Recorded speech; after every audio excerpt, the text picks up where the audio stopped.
Yes. Now see here in this big 5 traits of personality. Here, one of the management or one of the philosophers, he has given Lewis Godby, maybe the most prominent researcher in the field of personality psychology. So there are 5 factors he has come out with the personality traits. Traits are nothing but characteristics.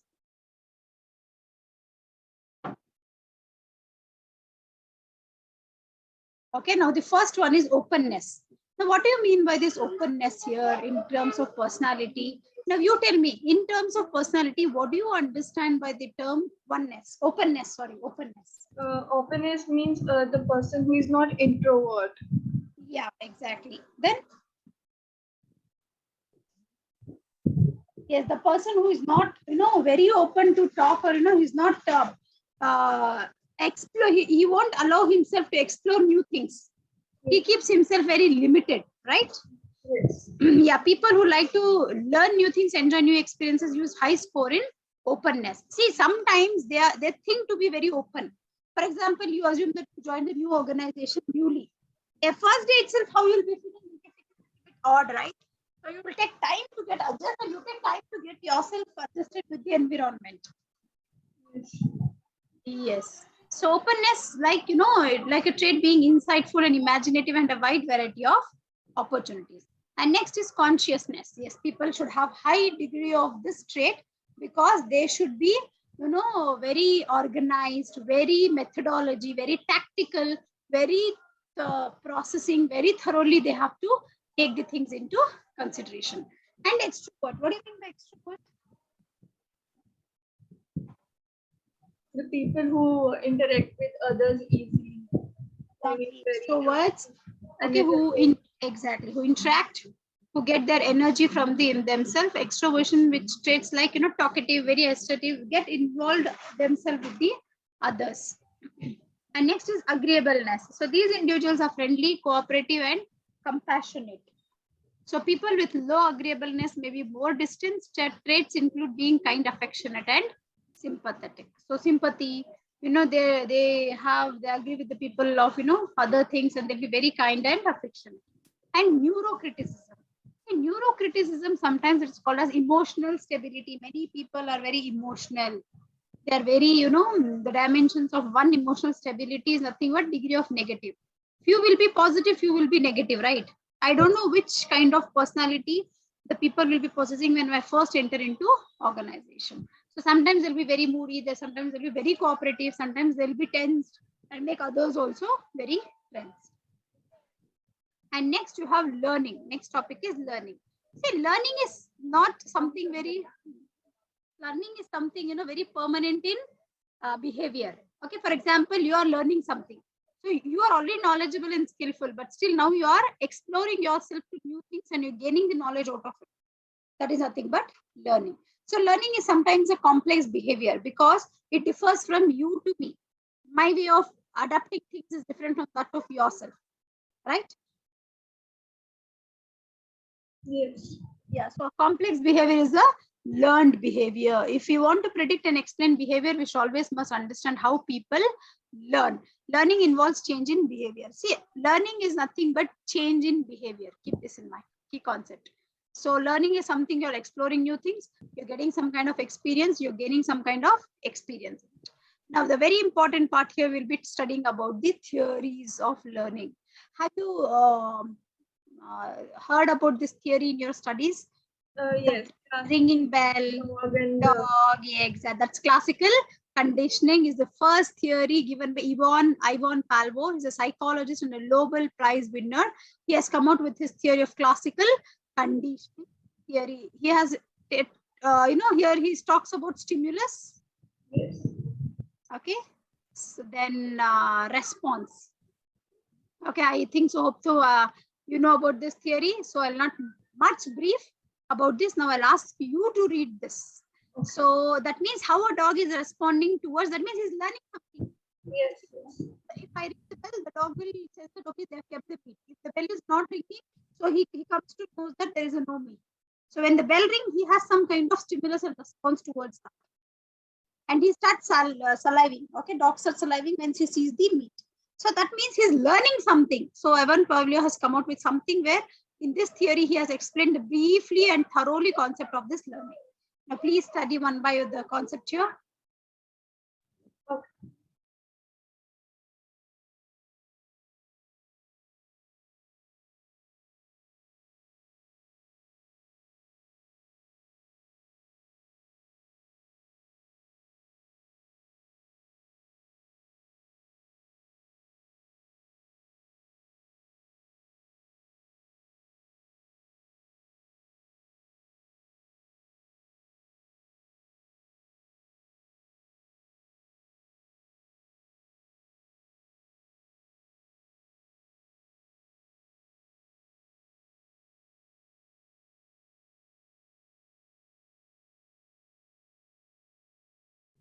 Done, ma'am.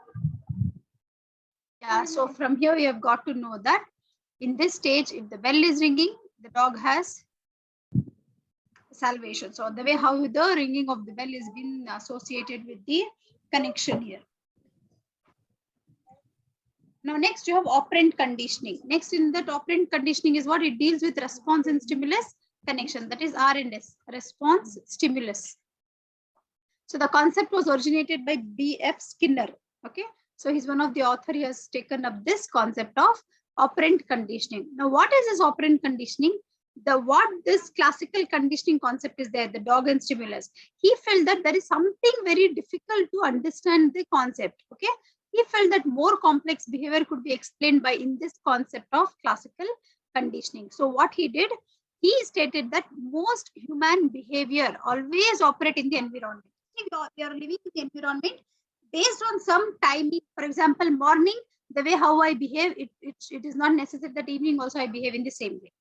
Okay, so operant conditioning is concerned primarily with the learning as a consequence of the behavior. The way what I do, the way how I act, the way how I react is always taken with the consideration of the behavior. And in operant conditioning, response occurs in the consequence of many stimulus situations. Stimulus means responding towards certain situation. So therefore, he has said that in very simple sense to understand, if your behavior, the way of what you do should always be according to the situation what the human being has to do. Okay, got the point of operant conditioning. It is quite similar to yeah. Now the third theory is cognitive approach theory. Now Edward Tolman has given this. He has pioneered this theory. Now what is this theory? This theory shows the relationship between the environment. Here environment is termed as cognitive, very important. They might ask this question, keep in mind. Okay, so the theory consists of relationship between environment, that is cognitive, and expectations. So environment plus expectations is equals to cognitive approach. He has said that because environment is a place where human being exists, and expectations is nothing but the behavior of a human being, what he wants out of it. Now, say I want to go out. Okay, if I'm going to a restaurant, that is my expectation to go for a restaurant, and the way which environment I choose, that depends upon to which restaurant I go. So that again depends on my behavior. So now you got the point how these two are interconnected. So he used white rat in his psychological experiment of cognitive theory. So here their dog was there. Here he has used white rat. One experiment he has done. Now what is that experiment? We'll see. He found that rat could run through the path, critical path, where intention of getting food or goal. Again, same example they have taken. They have kept here food and the rat was running here to take the food. That means this is his goal. And going along the pathway and getting the food is nothing but your cognitive approach. So in this research or in this experiment, okay, the Tolman has given choices point where expectations has to be taken. He says that food is kept. Okay, now it is a choice of the rat whether he has to go, move forward, get the food and eat it. Now it is up to me. I have to go to the restaurant of my choice. Okay, go and eat whatever the food I like. So the rat learned that choose the various choice points would raise his expectations to move forward to the food. So thus the rat turned to acquire food based on the relationship of the cues and rewards of the expectations. Here reward is what? Getting the food. Expectation is what? Food is kept there, I have to achieve the goal. Cues is what? Pathway to achieve that goal. So this theory was later applied in the human resources where incentives were related to the higher performance. In an organization, if I tell you that if you're working in my organization, I'll tell you that I'll give you incentive, you have to work for this and achieve your target. Then at least for that expectation, you work, no? Okay, if I work so much, I may get high rewards, right? Yes. Yes. So that is the theory of cognitive theory.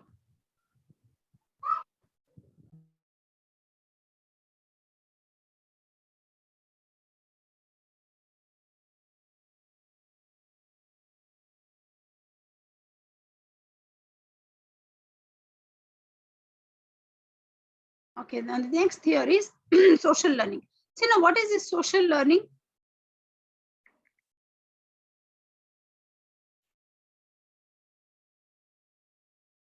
Social means what? Like when we connect with people and we see different behaviors.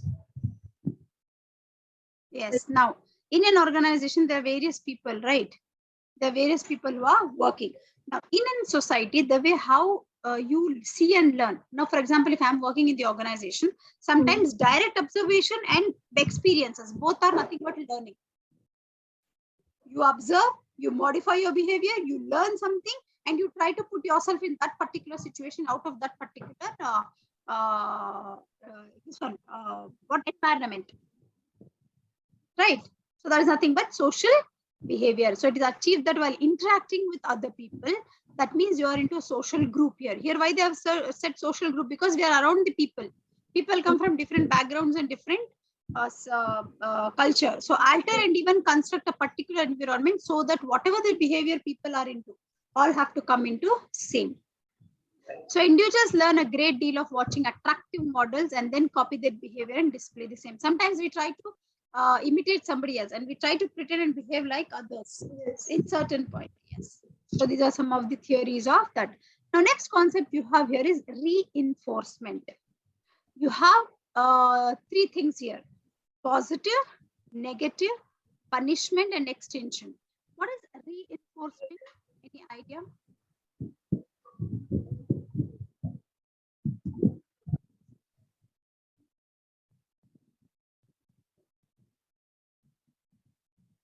Any idea the meaning of reinforcement? It's nothing but action or a process. Okay. Now, the way how the process has to be put into state. So there are four types of reinforcement: positive, negative, punishment, and extension. Now, when I talk about positive and negative reinforcement, it helps to see the desirable behavior of two different approaches here. Punishment and extension prevents undesirable behavior. Now, that means we'll be seeing each and every in detail. You'll understand it more better. See, when I talk about positive means, if you do something better, if you, the way how you come out with the work, the way how you carry out your task, I may reward you with your best behavior. Okay. Charu? Yes, ma'am. Yeah. So positive behavior is a situation, institution of reward for getting the good behavior out of it.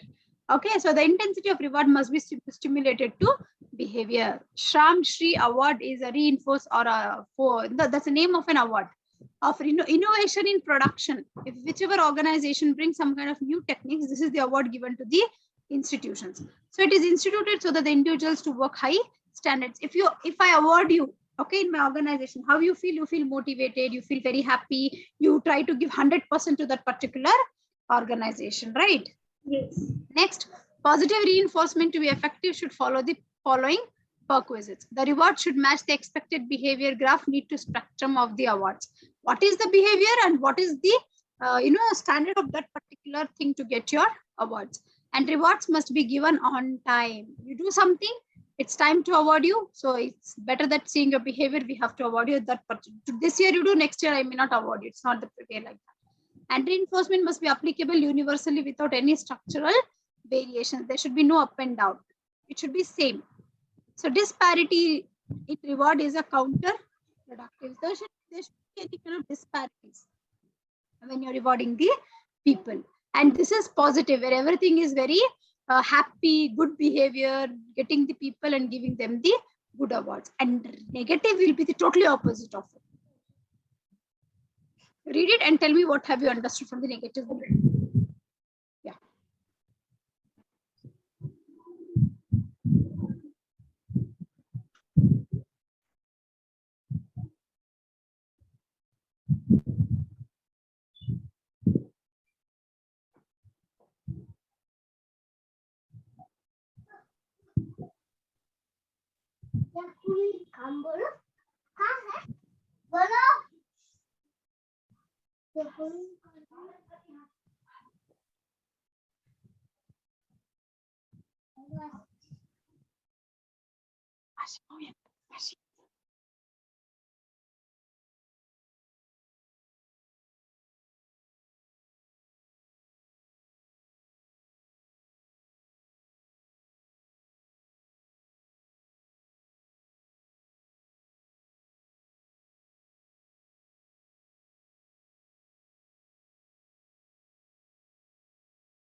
Yes, then ma'am. Yes. So what have you understood by that? Like in the positive enforcement, employees work to get the rewards, like they feel positive about the work. But in negative, they avoid negative behavior of the undesired behavior. Like in the fourth point, it is mentioned that parking of a vehicle at right places, so that following all the rules and regulations, so that they can avoid the negative reinforcement. Negative, exactly, exactly. And now next thing is punishment. Punishment is what? When you don't, fit in that particular environment and you don't give the desired outcome. So obviously you have to be punished for whatever the consequence or the wrong behavior or the wrong actful act what you do in the organization. Something, which is called as unethical, undesired behavior expected by the employees, then he'll be punished. And extinction is nothing but it is to withdraw reinforcement or reward so that the happenings becomes less frequently and ultimately dies off. That means the way how you withdraw the positive things, the people take it for granted sometimes. Eliminating is nothing but removing of this concept of process itself is called as extinction here. Okay. Now next you have values and attitude. Now you tell me what do you understand by value in your own words and what is an attitude. We all have attitude, no? Yeah. Attitude Sometimes is we say something that. which we like as a person we define ourselves, the way we behave, and value is something which people like belief or faith. Yes. So values and behaviors are interlinked with each other. So all these factors decide the personality of a people. See, values are something what I carry, the way how I pretend, the way how I inculcate you, faith, ideology, methodology of the way how I carry my personality and the way how I pretend. It's the values, and same values has to be carried in the organization also. And attitudes are something, individuals feeling about inculcations towards other persons. Sometimes we say, no, see how much of attitude she's having, how much of ego she has, ego problem, attitude is too much. Is nothing but the way how the person likes and dislikes the other. Now we'll see in detail what is value. Okay. See, value is a specific mode of conduct or end state of existence or personality. Our personality are socially preferable to opposite or converse mode of conduct. So it is nothing but some mode of conduct or the end state where you personally or socially observe and the behavior of the other person. Values are stable or unstable? Oh, it is stable. Exactly. Values will not change. No. Yeah. Only the environment you have to balance with the environment. And when you talk about values, there are various kinds of values. First, we'll be talking about theoretical given by Alport. So he has come out with 6 types of values. Theoretical value. See, it is very important to discover the truth. Okay, it's very important to discover the truth, rational approach. That means here, if all the employees practice truth, then the organization itself will become some kind, very productive. There is no need of anybody to monitor them, like managers or the supervisors. So here, theoretical means truthful. An employee should be very truthful in whatever the way he is doing. And economic value is nothing but you work in the organization for the betterment. The productivity always depend upon the resources what you have to take. So it emphasizes usefulness and practicability of the resources. efforts put in individual by the values, whatever is been derived from there. For example, in an organization, we should always work together. For working together, I have to bring some kind of, values in that. And that values is nothing but the way how you put your resources plus efforts in order to achieve your goals. And aesthetic value is nothing but harmony, peace. In order to run the organization smoothly, in order to achieve the goals, there should be a mutual understanding, trust, and also there should be some kind of participation in the organization. And social value is nothing but working together. Working together, oneness. Working together is nothing but these values are something that we have a feeling of we. Okay. Yes, ma'am. Yes. And next one is political value. Yes. Right people should be taken up for this position. If wrong people is taking the political position, then as you see that political people are ruling the world, economy of the country, state and all.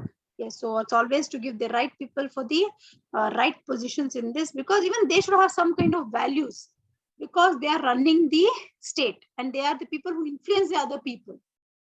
So this is also one of the kind of value. Next one is religious value. Religious value, as name suggests, it is related to display of values which would bring unity and understanding. Religiously together we are working, bringing unity and understanding. Clear the 6 values? Yes, ma'am. Now can we move on to the next concept? Yes. Yes. Now what is attitude? Attitude means attitude is nothing but a state of mind, okay, where they directly put or impact is there on the other person. So it's in a very simple sense, you can say attitude is nothing but the feeling of expressions. It is nothing but a feeling of experience. It is a feeling of some kind of, expectations for one product towards others. Okay, now go through this definition given by various authors. Now got the point of what is attitude, right? Yes, yes. Attitude is always expressed.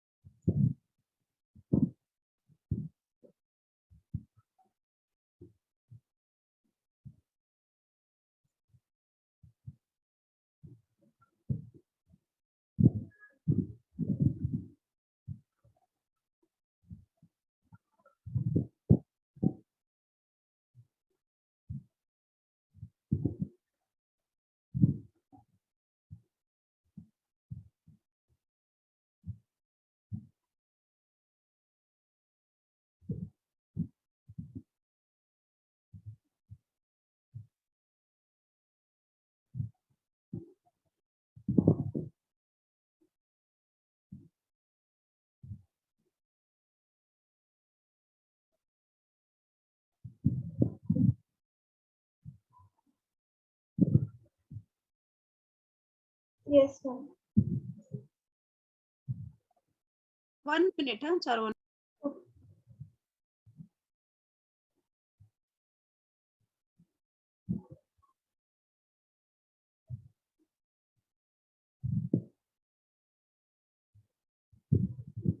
Allah Hafiz. Okay. Okay. Now the next one is in attitude, you have 3 components. This is very important from the point of view of exam. So in first one, cognitive is something related to value statement.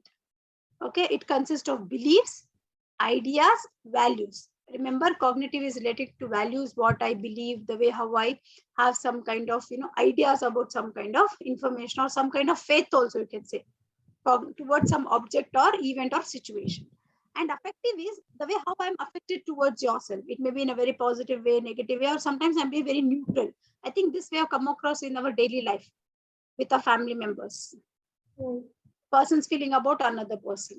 And behavior is the way how you react, act, and the way how you spend the time in a given particular situation. Okay. Yes.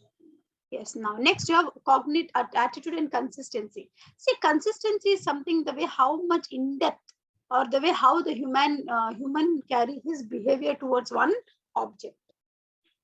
Okay, now just go through these 2 points.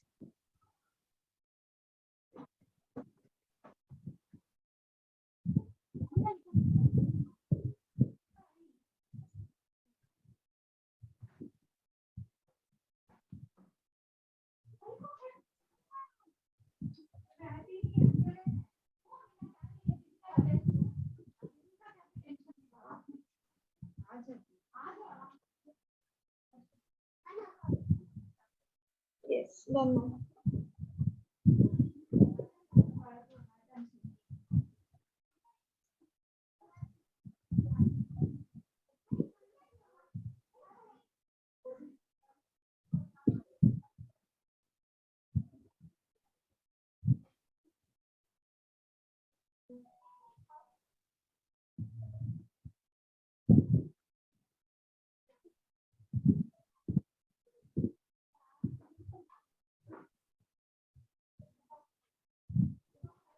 Yes, ma'am.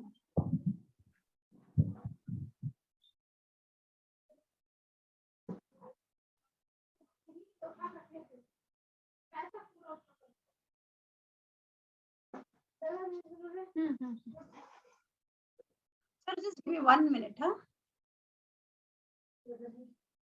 Hello, Charu, can you hear me? Yes, ma'am.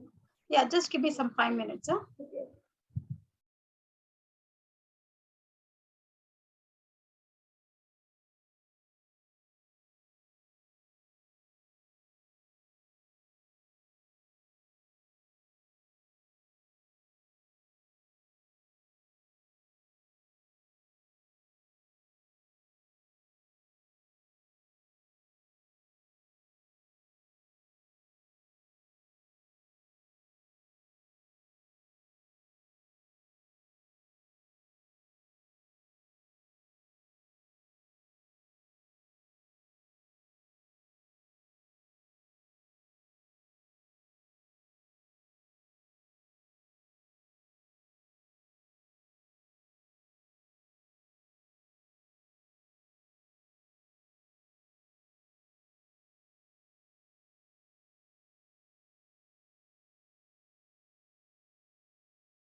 Yes, you're there, Charu?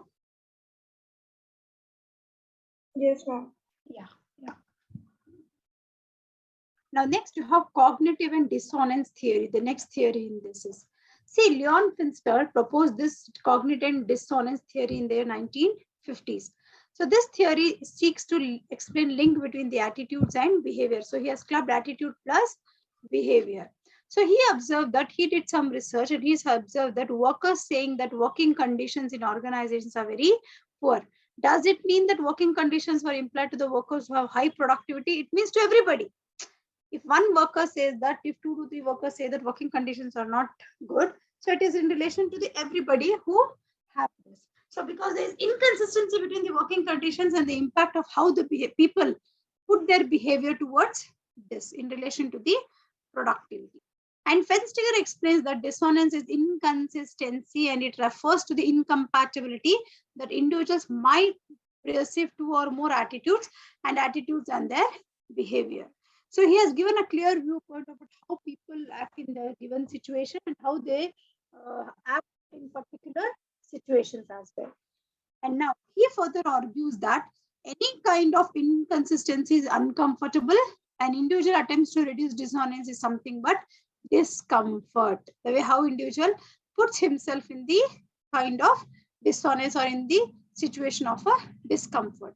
So individual tries to reduce this comfort in order to be very stable or to have one single behavior. For example, non-payment of tax behavior while recommending payment or displaying honesty towards the attitude. Not everybody pays the taxes. They try to exempt themselves from paying the taxes to the government. And this is the attitude what they carry towards people. Right? Yes. Yeah. Now here completes your attitude and value.